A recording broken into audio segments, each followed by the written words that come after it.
Olá, bem-vindos a mais uma exploração aprofundada aqui no nosso espaço. Hoje a gente mergulha na conexão que é super potente entre medicina e impacto social no Brasil.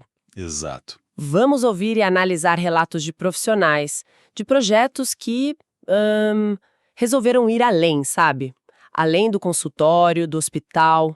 É um tema fundamental, né? Porque muitas dessas iniciativas, elas nascem justamente para tapar buracos mesmo deixados pelo sistema, Sim. principalmente no acesso à saúde, à educação, em lugares muito diferentes do país. E o nosso objetivo aqui é tentar entender o que motiva essas pessoas, né? Quais são os desafios, as recompensas Uhum. de tocar esses projetos. Ok, vamos começar a desvendar isso. E o que chama muito a atenção, eu acho, é a variedade, né? As diferentes formas de atuar. A gente vai ver desde o atendimento a populações ribeirinhas super isoladas, Sim, até a democratização do planejamento familiar ou o apoio para jovem de baixa renda entrar na universidade. Mostra como a medicina pode sim gerar um impacto social muito direto, né? sem dúvida. E um ótimo começo para essa conversa é o Med Ensina. É um cursinho pré-vestibular gratuito, sabe? Tocado por universitários, muitos da medicina da USP, mas tem gente de outras áreas também. Ah, que legal. A missão deles é bem clara: preparar alunos de baixa renda, a maioria de escola pública, para os vestibulares mais difíceis, e com foco especial para quem sonha com medicina. A gente ouviu a Mari Martins, que na época da conversa era estudante do 3º ano e presidente do projeto. E a escala é impressionante, né? São 270 alunos por ano. É muita gente. E mobilizam 70 voluntários, que são os próprios estudantes. As aulas são à noite, lá na estrutura da FMUSP mesmo. E não é só aula, né? Tem simulado, monitoria, bem focada, né? Humanas, exatas, biológicas e até orientação vocacional. É um apoio bem completo. Vai muito além da preparação para a prova, né? É uma alavanca para a mobilidade social mesmo, e para trazer mais diversidade para dentro da universidade. Totalmente. Um dado interessante que surgiu foi que 2021 foi o primeiro ano que a maioria dos calouros de medicina na USP veio de escola pública. Olha só. Isso mostra bem o peso de iniciativas como o Med Ensina, né? Com certeza. E essa busca por inclusão fica muito clara no processo seletivo deles, né? Metade das vagas, das 270, é reservada. Tem critério socioeconômico, racial para pretos, pardos, indígenas e até de identidade de gênero. Sim. Quer dizer, é um esforço consciente para fazer a universidade refletir mais o Brasil real, né? Exato. E como eles fazem essa seleção? É um processo bem cuidadoso. Começa com inscrição, lá para outubro ou novembro. Tem uma taxa simbólica, na época era tipo R$ 27, só para ajudar com os custos. Uhum. Aí tem uma prova com o material que eles conseguem por parceria. Mas o ponto-chave mesmo é um questionário socioeconômico.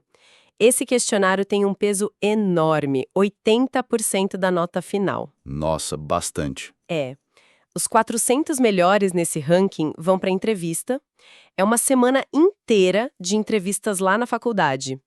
Eles tentam entender a história de cada um, sabe? Família, escola, trajetória de vida. Entendi. Daí saem os 270 selecionados e ainda tem lista de espera caso alguém desista. Essa etapa da entrevista deve ser muito rica, né? Para entender quem são esses jovens, as barreiras que já venceram. Mostra que o mérito vai além da nota, né? Tem a ver com resiliência, com potencial. Totalmente. E o impacto disso no dia a dia é emocionante. A Mari Martins contou da aula inaugural no Teatro da FMUSP. Imagina aquele lugar que historicamente é visto como um espaço mais elitizado. Sim. Lotado de jovens de todas as origens, cores. Ela usou uma expressão ótima: ver a faculdade com cara de gente. Que forte isso. Diz tudo, né? Muda a vida do aluno e dá outro significado para o espaço da universidade. E essa cultura do cuidado se espalha. Uma ex-aluna do Med Ensina criou um projeto chamado Entrelaçados. Ah, sim. É para dar apoio psicológico para os alunos atuais do cursinho. É tipo gentileza gerando gentileza, sabe? Lindo isso. Muito legal. Mas como você falou antes, os desafios devem ser gigantes, né? Sim, Principalmente pensando que é um projeto voluntário. A questão financeira para os alunos, por exemplo, deve pesar muito. pesa demais.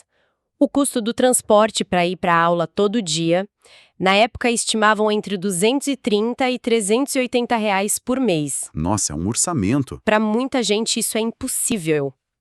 O projeto vive tentando arranjar dinheiro para a bolsa de transporte. E o sonho é conseguir dar um lanche no intervalo, né? Porque, poxa, estudar com fome não dá. Claro, Mostra que o acesso não é só a vaga, né? É ter condição de ficar. exato. E tem um lado dos voluntários também. Imagina conciliar a gestão disso tudo com a carga de estudo de medicina, que já é pesadíssima. É uma dedicação imensa. São essas barreiras que a gente não vê, né? Mas que definem muita coisa. E falando justamente dessa batalha que é se preparar, né, para provas tão difíceis como as de medicina ou depois para residência, ter a ferramenta certa faz toda a diferença. Para quem está nessa luta e quer uma preparação de verdade, vale a pena conhecer o Medicobe. É só entrar em medicobe.com.br ou baixar o app. Lá tem o maior banco de questões do Brasil, sabe? Com provas anteriores de todas as bancas, questões comentadas, aqueles resumos práticos, aulas completas e flashcards prontinhos para revisar onde quiser. Parece uma mão na roda mesmo, para otimizar o estudo. Com certeza. É um recurso poderoso para quem precisa focar no que importa para passar. Bom, e essa questão do acesso, né? Seja a educação, como no Med Ensina, ou a saúde. Isso nos leva para outra história bem inspiradora. O trabalho da doutora Mariana Visa.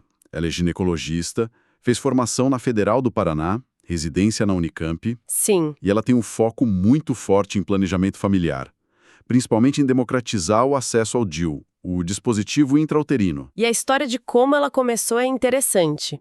Veio de uma frustração dupla, né? Primeiro, ela via no SUS um monte de DIU parado, quase vencendo, sem ser usado. Ela até brinca, cada vez que um DIU vence, uma fada morre. Que ótima frase. Define bem o desperdício, né? Exato. E a outra frustração era atender mulheres para quem o DIU seria ideal, pela longa duração, mas que não tinham como pagar. Aí teve uma experiência em Ariquemes, Rondônia, que foi um divisor de águas. Ali ela sentiu que precisava, botar a mão na massa mesmo. Entendo. É muito legal ver como essa indignação virou ação, né? E o contexto do planejamento familiar no Brasil é complicado, né?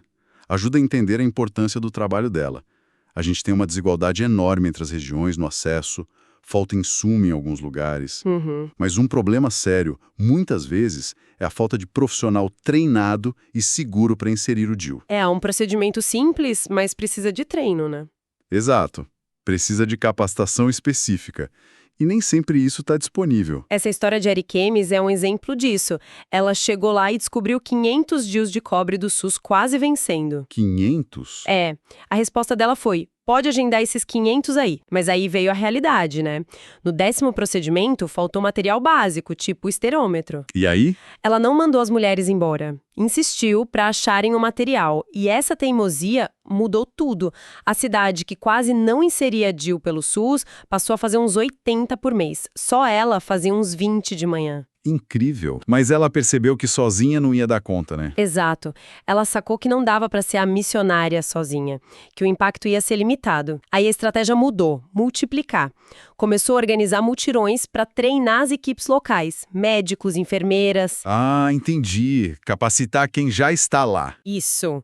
A ideia era deixar o conhecimento na região. Ela até fala que precisava de mais evangelizadores do DIU. Uma ótima imagem para essa ideia de espalhar a prática. É um modelo que busca sustentabilidade, né? Não depender só dela. Muito inteligente. E esse trabalho acabou chamando a atenção. O Profissão Repórter procurou ela para falar de laqueadura. Sei. Ela aproveitou para mostrar o outro lado. O mutirão dela de DIU, que fez 120 inserções contra 15 laqueaduras do outro evento, deu visibilidade para a alternativa, né? Fez um contraponto importante. E como ela banca isso? O projeto social é financiado pela clínica particular dela. As pacientes do consultório sabem que uma parte do que pagam ajuda nessas ações. Não é uma ONG formal, ela até brinca que não tem um DIUpelomundo.org. Entendi. Mas o projeto tem um nome simbólico, Casa Irene Rios. É uma homenagem para a avó dela, que usou uma das primeiras pílulas lá nos anos 60 e enfrentou aquele preconceito, né, de ser mulher errada. Que história familiar forte por trás. E analisando essa trajetória, a gente vê bem os desafios de tentar inovar dentro do SUS, né? Tem a burocracia, às vezes uma resistência para incorporar coisa nova. falta de incentivo por produtividade para certos procedimentos. Sim, não é fácil. A tática dela de evangelizar, de fazer esse marketing do DIU nas UBSs, é uma forma esperta de lidar com isso. Ela foca nos benefícios para a saúde pública, menos gravidez não planejada, menos morte materna e para a própria unidade de saúde. Tenta engajar a equipe mostrando o valor daquilo. E tem um ponto que ela bate muito na tecla: a ética, o respeito total pela decisão da mulher. Fundamental. Os exemplos que ela deu são muito fortes. Teve o caso da mulher vulnerável que queria engravidar, mas o pessoal pressionava para ela pôr o DIU. Nossa. Teve um empresário querendo palestra sobre contracepção para as funcionárias porque elas engravidam demais como se fosse um problema da empresa. Que absurdo. E a adolescente casada que queria o DIU, a mãe não queria, mas a decisão final foi da menina e foi respeitada. Esses casos mostram a complexidade, né? A linha tênue entre saúde pública e autonomia individual. Exatamente, ela precisa navegar isso o tempo todo. Se a gente olha para o quadro geral, essa tensão existe mesmo. Entre as políticas de saúde, as práticas das instituições e o direito de escolha de cada pessoa. O trabalho dela ilumina muito a importância de garantir que, no fim das contas, a decisão seja da mulher, informada, claro, mas dela, e não imposta por conveniência ou pressão externa. Essa defesa da autonomia é essencial. Totalmente. Agora, saindo do planejamento familiar, mas ainda nessa linha de levar a saúde onde é mais difícil chegar, vamos para a Amazônia com os Doutores das Águas. Ah, esse projeto é incrível. O coordenador médico é o Dr. Francisco Leão. Ele se formou na Santa Casa lá em 79, era cirurgião, urologista, chegou a se afastar da medicina. Sério? Sim, mas voltou como clínico geral, com um foco muito mais humanitário. Interessante essa virada. E os Doutores das Águas, o que eles fazem exatamente? É levar atendimento médico e odontológico para comunidades ribeirinhas, né? Lá nas bacias dos rios Negro e Madeira, Amazonas, Roraima, lugares bem isolados. Exato. E a ideia nasceu de um jeito curioso. Durante pescarias esportivas que o Dr. Leão fazia na região, os guias, os moradores, sempre perguntavam se tinha médico no grupo, pediam remédio, ajuda. A necessidade batendo na porta, literalmente. Tem uma história do começo que marca muito. Ele atendeu uma senhora com uma torção no pé, uma coisa simples. Mas ela estava sofrendo com a dor e a cidade mais perto era 2 dias de canoa. 2 dias?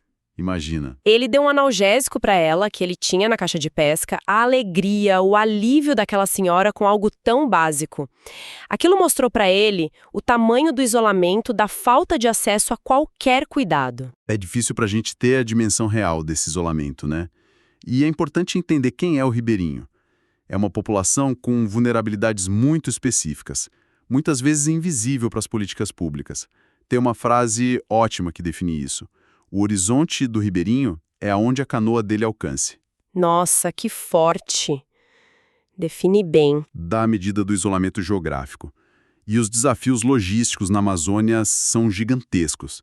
Levar qualquer serviço para lá é uma operação de guerra, praticamente. E o projeto reflete isso na sua evolução. Começou super precário, uns 12 anos atrás, usava um barco emprestado, o dentista atendia numa cadeira de praia e usava uma lanterna num pedestal de microfone como foco.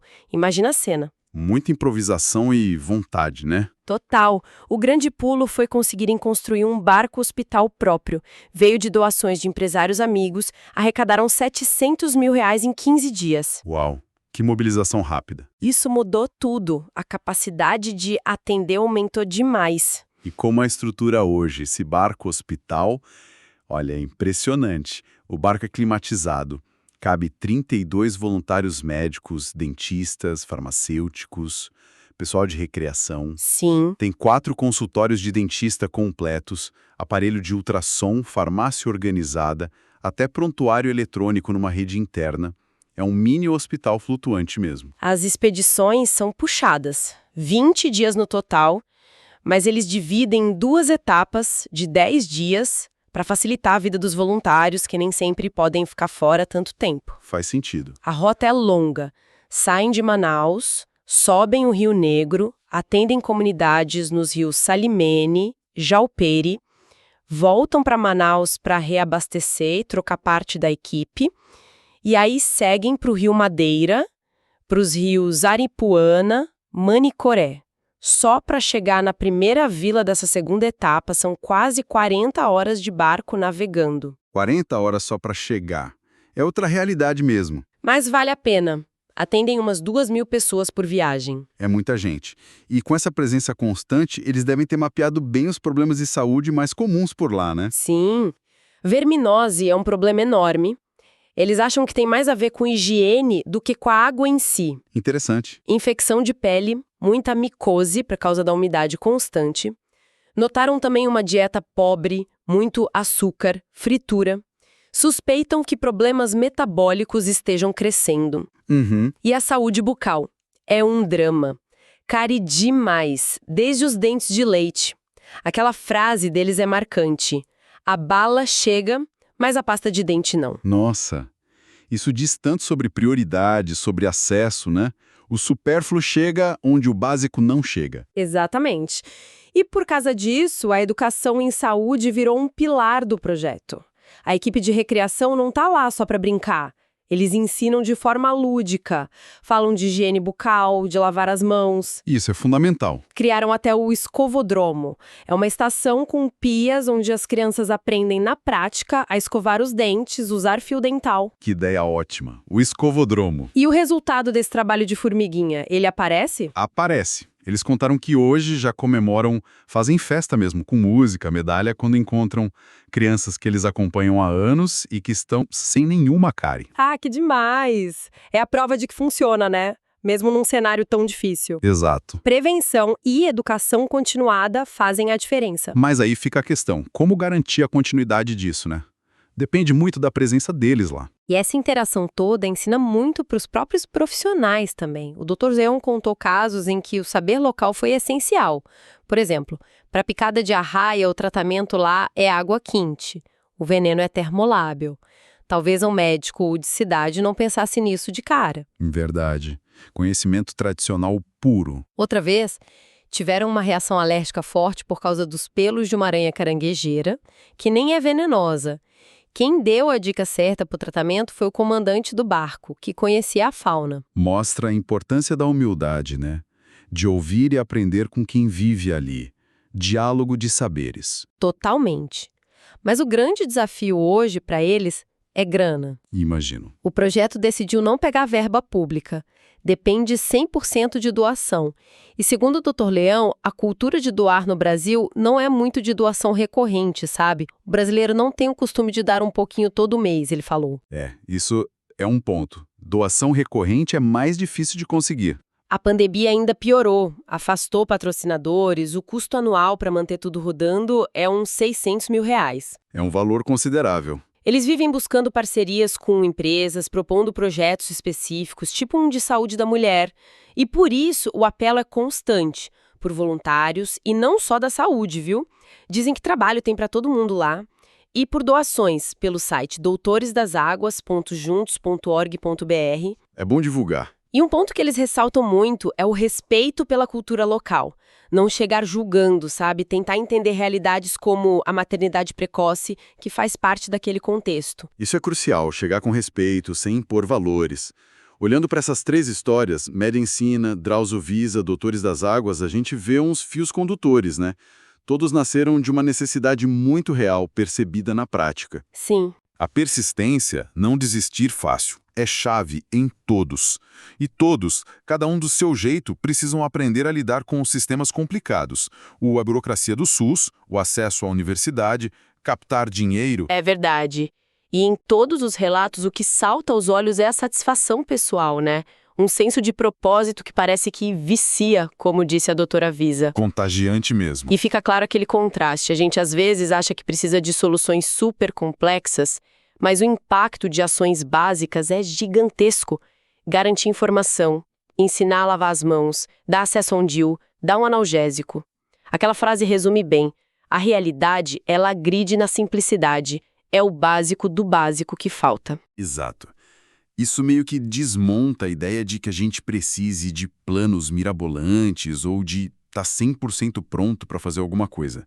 Muitas vezes, a barreira maior está na gente mesmo, na inércia, no medo de não dar conta. Sim. Lembro daquela comparação do médico recém-formado, que acha que não sabe nada, Uhum. com um médico lá em Rondônia que, com a formação geral, fazia de tudo, de amputação a esterectomia. A prática que ensina, né? É valorizar o conhecimento básico, bem aplicado. É fazer o arroz com feijão bem feito, que resolve a maioria das coisas nessas realidades, como o Dr. Leão falou. Exato. Controlar diabetes, hipertensão, tratar micose, orientar direito. É menos sobre tecnologia e mais sobre estar lá, ouvir, cuidar do básico. Então, juntando essas histórias todas, né? Medicina, doutora Mariana Visa, Doutores das Águas, a mensagem que fica é sobre as muitas formas de gerar impacto social pela saúde, e muitas vezes fora do script tradicional. O que a gente pode tirar disso tudo, talvez que tem muita oportunidade por aí para fazer a diferença, só esperando alguém ter a iniciativa, o propósito. Essas histórias mostram que a ação de uma pessoa ou de um grupo pequeno, se for bem direcionado e persistente, pode sim gerar mudança grande. E isso leva a uma última reflexão, né? Um convite para quem está ouvindo a gente. Pensando em como essas necessidades foram vistas muitas vezes no dia a dia, na prática mesmo, e como foram encaradas, começando pequeno, insistindo, que necessidades talvez não tão óbvias, ou que ações relativamente simples, podem estar aí do nosso lado, na nossa comunidade, esperando alguém olhar com mais atenção e decidir agir para fazer uma mudança positiva. Boa provocação. Fica aí para a gente pensar, observar ao nosso redor com outros olhos e ver como aqueles princípios de ação, de persistência que a gente viu hoje, poderiam se aplicar no nosso próprio quadro.